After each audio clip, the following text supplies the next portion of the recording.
Hello future leaders, welcome to Unacademy. मेरा नाम है Yuvraj Singh Shekhawat and remember, be a spokesperson for India, that is Bharat. But इस video को शुरू करने से पहले आप और आपके दोस्तों को हैप्पी फ्रेंडशिप डे। पर जो डोनाल्ड ट्रंप के दोस्त थे, यानी कि डोनाल्ड ट्रंप जिनको दोस्त मानते थे रशियन प्रेसिडेंट व्लादिमीर पुतिन को, शायद उनके लिए आज का दिन फ्रेंडशिप डे अच्छा नहीं रहेगा। क्योंकि जिस तरीके से कल एक न्यूज निकल के आई जहां पे डोनाल्ड ट्रंप ने यह बोला कि मैं दो न्यूक्लियर सबमरीन्स को ऐसी जगह तैनात कर रहा हूं जिससे हम रशियन थ्रेट को काउंटर कर सकें। और इन दो न्यूक्लियर सबमरीन्स को तैनात करना तब पॉसिबल हुआ, या फिर आप कह सकते हो तब यह ऑर्डर दिया गया, जब फॉर्मर रशियन प्रेसिडेंट दिमित्री साहब ये कहते हैं या फिर कुछ ऐसे प्रोवोकेटिव स्टेटमेंट्स देते हैं जो डोनाल्ड ट्रंप को अच्छे नहीं लगते। और उसके बाद में काफी सारे आर्टिकल छपे जहां पे ये साफ-साफ कहा गया कि किस तरीके से ट्रंप अपनी न्यूक्लियर सबमरीन्स को एप्रोप्रिएट रीजन्स, ऐसी जगह पे जो कि बहुत एप्रोप्रिएट है, सूटेबल है, जिससे रशियन थ्रेट को काउंटर कर सके, मैं तैनात कर रहा हूं, जब से मुझे एक भड़काऊ स्टेटमेंट फॉर्मर रशियन प्रेसिडेंट के द्वारा दिया गया है। लेकिन उसके बाद में रशिया मॉक करता है यूनाइटेड स्टेट्स के प्रेसिडेंट को, डोनाल्ड ट्रंप को। उसमें कहते हैं कि हमारे पास में बहुत ज्यादा न्यूक्लियर सबमरीन्स हैं, आपकी जो ये दो न्यूक्लियर सबमरीन्स है, it will be easy for us to tackle it. जहां पे रशिया ने एक तो साफ साफ जो ट्रंप का ये न्यूक्लियर सबमरीन मूव था उसको डिसमिस किया, और कहा कि ये जो आप क्लेम कर रहे हो कि हमने दो न्यूक्लियर सबमरीन्स को तैनात कर दिया है एप्रोप्रिएट रीजन्स पे, हमें ऑलरेडी पता है कि कहां कहां आपकी सबमरीन्स हैं और हम उनको ट्रैक करते रहते हैं। तो इस तरीके से मॉक किया गया है यूनाइटेड स्टेट्स के प्रेसिडेंट को। और मॉस्को ने यह भी कहा, जिस तरीके से आप टेंशन्स में बढ़ावा कर रहे हो, राइज देखने को मिल रहा है और जो डायरेक्ट कॉन्फ्लिक्ट के खतरे बढ़ते जा रहे हैं, हम चाहते हैं कि आप इस सिचुएशन में, हम इस सिचुएशन को कामली हैंडल करें।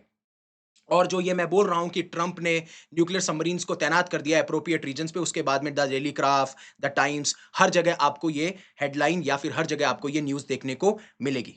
अब ट्रंप ने यह कहा कि जो फॉर्मर रशियन प्रेसिडेंट हैं दिमित्री मेदवेदेव, उन्होंने कुछ फुलिश, बचकाने या फिर बेवकूफी भरे स्टेटमेंट और भड़काऊ, इन्फ्लेमेटरी और प्रोवोकेटिव स्टेटमेंट्स दिए हैं। और उनको यह ध्यान देना चाहिए कि वर्ड्स बहुत इंपॉर्टेंट होते हैं, उनको केयरफुली चूज करना चाहिए, क्योंकि वर्ड्स के बाद में, उन वर्ड्स के बाद में जो कंसिक्वेंसेस होंगे, हो सकता है शायद शायद आपने वो कंसिक्वेंसेस सोचे भी ना हो। तो सर, एक बात आप ये बताइए कि किस तरीके से आप ये वर्ड्स चूज़ करते हो कि इंडिया एक डेड इकोनॉमी है, रशिया एक डेड इकोनॉमी है। आपको भी केयरफुली चूज़ करना चाहिए था कि क्या रियली में इंडिया एक डेड इकोनॉमी है?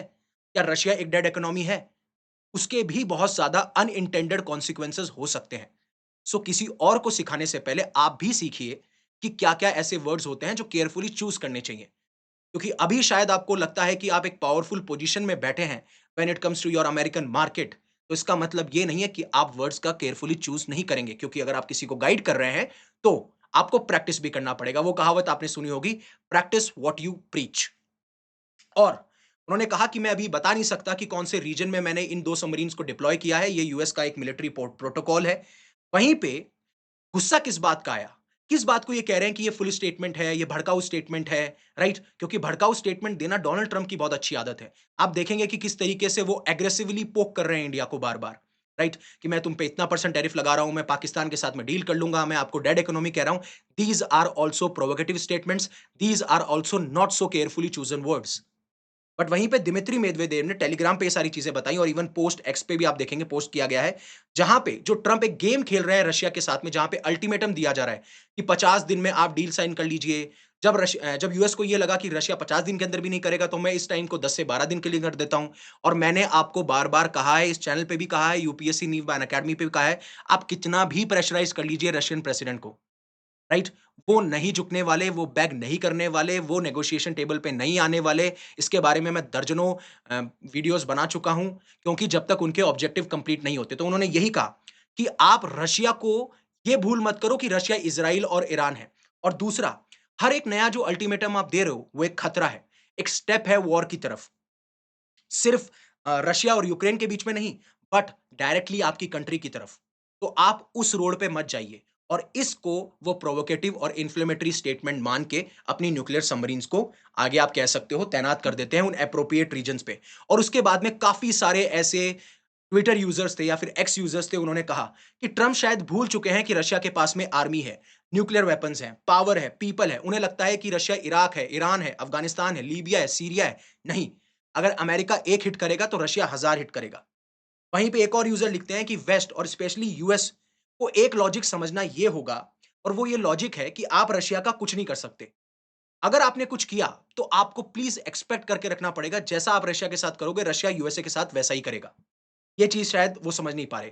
वहीं पे अभी पुतिन का एक इंटरव्यू हुआ, जहाँ पे पुतिन साफ-साफ अनइन्फ्लुएंस्ड हैं, ना तो वो इन्फ्लुएंस हो रहे हैं, जिस तरीके से ट्रंप ने यूक्रेन वॉर के ऊपर अल्टीमेटम दे दिया है कि पहले 50 दिन का था, अब 10-12 दिन का था और मैंने पहले भी आपको कहा था, ऐसा कुछ पॉसिबल नहीं है। वहीं पे रशियन प्रेसिडेंट बहुत ही स्मार्टली खेलते हैं। स्मार्टली कैसे खेला? इन्होंने ये बोला कि मेरा ये ओपिनियन है, मेरी ये वॉइस है कि मैं चाहता हूं कि पीस टॉक यूक्रेन के साथ में हो। लेकिन ये भी दबाव दिया और कहा कि हमारी ट्रूप्स अभी फ्रंट लाइन की तरफ एडवांस कर रही है। अब जब इनसे बात हो रही थी तो उन्होंने कहा कि जो ट्रम्प डिसअपॉइंटेड हैं, बिकॉज़ ट्रम्प ने पहले कहा था कि I am very disappointed with my friend, not friend, but कहा कि I am very disappointed to Putin. तो उन्होंने कहा कि सारी की सारी डिसअपॉइंटमेंट्स, मतलब एक स्पिरिचुअलिटी का लेक्चर दे रहे थे ये। उन्होंने कहा कि सारी की सारी जो डिसअपॉइंटमेंट्स हैं, वो आती है इन्फ्लेटेड एक्सपेक्टेशन से। मतलब अगर आप एक्सपेक्टेशन ही इतनी ज़्यादा बढ़ा के रखोगे तो डिसअपॉइंटमेंट तो होना ही है, जिस तरीके से डोनाल्ड ट्रम्प पुतिन के ऊपर डिसअपॉइंटेड हैं। और सबसे बड़ा खतरा ये है और आप कह सकते हो कि सबसे बड़ा फ्रस्ट्रेशन की चीज़ डोनाल्ड ट्रम्प के लिए है कि सारे वॉर रुकवाने की कोशिश कर रहे हैं। इंडिया पाकिस्तान का सीज़फायर उन्होंने करवाया नहीं, लेकिन 30 बार ऐसा बोलो, वो कहते थे ना, झूठ को इतनी बार बोलो कि लोगों को सच लगने लगे। जैसा पाकिस्तान पीओके को बोलता है कि जो कश्मीर का रीजन है वो पाकिस्तान का है। जितनी बार झूठ बोलोगे वो शायद लोगों को सच लगने लगेगा। इसीलिए हमें स्टैंड लेना ज़रूरी हो जाता है, जिससे कि ये नैरेटिव लोगों को सच ना लगने लगे। वैसा ही यूनाइटेड स्टेट्स के प्रेसिडेंट डोनाल्ड ट्रम्प ने भी किया, लेकिन हमने बार-बार उसको रिजेक्ट किया कि यूनाइटेड स्टेट्स के प्रेसिडेंट का कोई इतना इन्वॉल्वमेंट नहीं था, राइट? डीजीएमओस के पाकिस्तान जो था, उन्होंने हमको फ़ोन किया, हमारा सीज़फायर हुआ। अब दूसरी चीज़ जो मैं आपको बता रहा था कि ट्रम्प को चाहिए नोबेल पीस प्राइज़। अब उन्हें लग रहा है कि एक जो रशिया यूक्रेन वॉर के बारे में मैंने कहा था वो पॉसिबल होना चाहिए, नहीं तो नोबेल पीस प्राइज़ नहीं मिलेगा। जैसे पाकिस्तान ने नॉमिनेट कर दिया, इज़राइल ने नॉमिनेट कर दिया और अब तो जो व्हाइट हाउस है उन्होंने भी यूनाइटेड स्टेट्स के प्रेसिडेंट डोनाल्ड ट्रम्प को नॉमिनेट कर दिया कि जब से वो आए हैं हर महीने एक सीज़फायर करवाते हैं। तो मतलब बहुत अच्छी चीज़ है कि पूरे के पूरे ऑल ओवर द वर्ल्ड में कॉन्फ्लिक्ट चल रहे हैं और कॉन्फ्लिक्ट्स पे सीज़फायर कराया जा रहा है। देखो, सीज़फायर अच्छी चीज़ है, बट अगर आप इतने ही पावरफुल हो तो फिर कॉन्फ्लिक्ट ही मत कराओ। लेकिन कॉन्फ्लिक्ट होंगे, ऑब्वियस सी बात है, और कॉन्फ्लिक्ट के ऊपर आपका इन्फ्लुएंस दर्शाता है, बट झूठे क्लेम ना करें, दैट्स इट। और यही डिसअपॉइंटमेंट देखने को मिलती है। और ये बातचीत कर रहे थे उन रिपोर्टर से जब अभी रशियन एयर अटैक्स, जो डेडलिएस्ट रशियन एयर अटैक्स हुआ है कीव में, उसके बाद में बातचीत करते हुए नजर आए और उन्होंने कहा, मेरे ऑब्जेक्टिव साफ-साफ है कि मैं चाहता हूं यूक्रेन न्यूट्रल रहे, यूक्रेन एक बफर स्टेट रहे रशिया और वेस्ट के बीच में। मैं नहीं चाहता कि यूक्रेन नेटो का मेंबर बने, जिससे कि नेटो मेरे पास में आके बैठ जाए and that will be the biggest threat for Russia.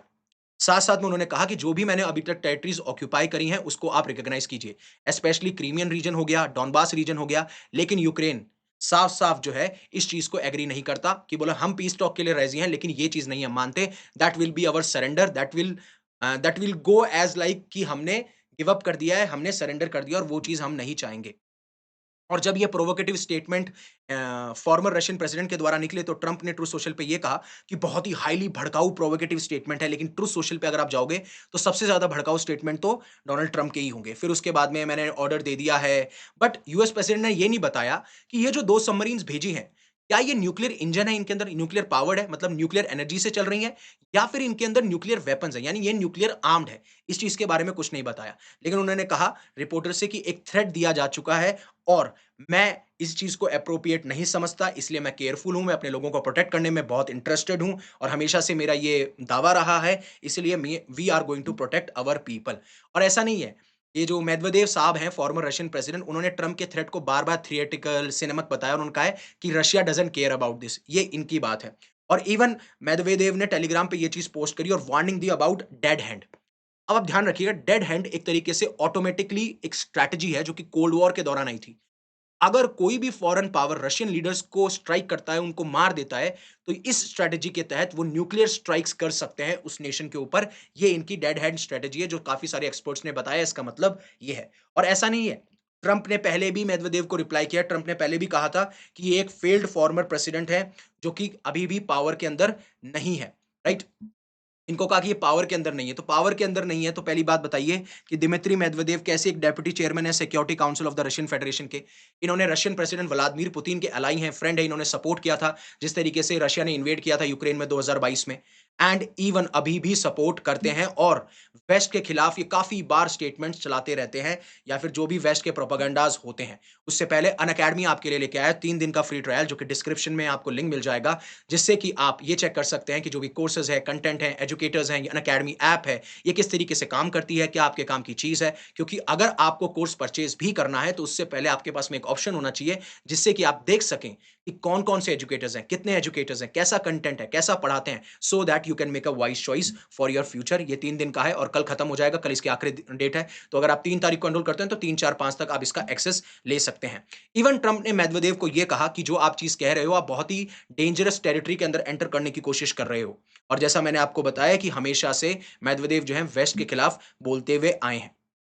और जब ये न्यूक्लियर सबमरीन्स को डिप्लॉय किया ज गया, स्टेशन किया गया, जिस तरीके से रशियन मॉक किया, तो रशिया ने कहा कि हमारी इतनी इनफ बहुत ज़्यादा सबमरीन न्यूक्लियर सबमरीन्स हैं हाई सीज़ के अंदर, जो कि 2 जो न्यूक्लियर सबमरीन्स हैं, उनको तो टैकल कर ही लेंगी। तो जिस तरीके से मॉक किया गया है ना, कि हमारी तो बहुत ज़्यादा सबमरीन्स हैं हाई सीज़ के अंदर, इनकी 2 न्यूक्लियर सबमरीन्स को तो ट्रैक कर लेंगी। इवन ट्रम्प के जो न्यूक्लियर मूव है, उसको डिसमिस कर दिया। उन्होंने कहा कि हमें पता है कि यूनाइटेड स्टेट्स की सबमरीन्स कहाँ-कहाँ होती हैं, हमारे ट्रैक में रहती हैं, तो it is the way of like जैसे जिस तरीके से ट्रम्प साइकोलॉजिकल प्रेशर बनाने की कोशिश करते हैं, वैसे ही रशियन प्रेसिडेंट या रशियन गवर्नमेंट अब इस तरीके से साइकोलॉजिकल प्रेशर बना रही है और मॉक कर रही है। और डोनाल्ड ट्रम्प को एक चीज़ पसंद नहीं है जब उनको कोई टीज़ करे, उनको कोई मॉक करे और वही चीज़ ये करते हुए नज़र आ रहे हैं। इसीलिए हमने कोई रिस्पॉन्स देना समझा नहीं, ये सारी चीज़ वो कहते हुए नज़र आते हैं। और जब इवन आप देखेंगे कि जो रशियन फॉरेन मिनिस्टर हैं आपके सर्जी लैवरोव, तो उन्होंने साफ-साफ ये कहा कि एक US state department secretary Marco Rubio जो हैं, जब वो फॉक्स न्यूज़ को इंटरव्यू दे रहे थे, तो मैं उनकी एक बात से सहमत होता हूँ कि यूएस एडमिनिस्ट्रेशन को कोई डायरेक्ट मिलिट्री कॉन्फ्लिक्ट रशिया के साथ में नहीं करना चाहिए, जितना हो सके इसको अवॉइड करना चाहिए, ऐसा नहीं होना चाहिए। लेकिन यूरोपियंस की एक आदत है, वो चाहते हैं कि यूक्रेन जो है वो नेटो का हिस्सा बने और पोटेंशियली वो कॉन्फ्लिक्ट कर पाएँ या लड़ पाएँ रशिया के साथ में। अगर ऐसा होगा, तो डेफिनिटली ये सिचुएशन नहीं होगी, बट स्टिल हम एग्री करते हैं जिस तरीके से secretary of state Marco Rubio का स्टैंड है, जहां पे वो ये कहते हैं कि डायरेक्ट कॉन्फ्लिक्ट नहीं होना चाहिए। और जब मैं बात करता हूं कि इन दोनों नेशंस में न्यूक्लियर पावर किसकी ज्यादा है, तो अगर यूएस और रशिया को दोनों को मिला दूं, तो अराउंड वर्ल्ड का जितना टोटल न्यूक्लियर आर्सेनल है, उसमें 87% जो कंट्रीब्यूशन है या फिर आप कह सकते हो कि जो नंबर है वो यूएस और रशिया के पास में है। एंड इवन जो इनके जियोपॉलिटिकल राइवल्स हैं, वो सिर्फ 88 about 83% of the nuclear war actually deployed और रेडी फॉर ऑपरेशनल यूज़। और डिस्पाइट कोल्ड वॉर खत्म हो चुका है, स्टिल ग्लोबल न्यूक्लियर आर्सेनल जो है बहुत ही हाई लेवल पे मेंटेन किए जाते हैं। आप देखिए जनवरी 2025 के हिसाब से देखेंगे तो 9 ऐसी कंट्रीज़ हैं जिनके पास में 12,241 न्यूक्लियर वॉरहेड्स हैं। और अगर 2025 की बात करूँ तो यूएस नेवी के पास में 71 ऐसी सबमरीन्स हैं, सारी की सारी न्यूक्लियर पावर्ड हैं, जिसमें आपको एसएसबीएन्स, एसएसजीएन्स मतलब जो गाइडेड मिसाइल सबमरीन्स हैं, इवन बैलिस्टिक मिसाइल सबमरीन्स हैं, ये सारी की सारी देखने को मिल जाएँगी। एंटी सबमरीन वॉरफेयर देखने को मिल जाएगा, क्रूज़ मिसाइल सपोर्ट मिलेगा, इवन इंटेलिजेंस गैदरिंग प्रोवाइड की जाती है। वहीं पे जब मैं बात करूँ रशियन नेवी की, तो उनके पास में अराउंड 30 न्यूक्लियर पावर्ड सबमरीन्स हैं, including approximately 10 strategic SSBNs as well. तो ये सारी चीज़ें थी जो मैं आपको समझाना चाहता था। आपका क्या राय है, आपका क्या ओपिनियन है, प्लीज़ कमेंट सेक्शन में बताइएगा और कोई भी अपडेट आती है तो मैं उसके लिए लाता रहूँगा आपके लिए videos. Thank you very much for giving me your precious asset that is your time. Stay safe, stay happy, take care. जय हिंद, जय भारत।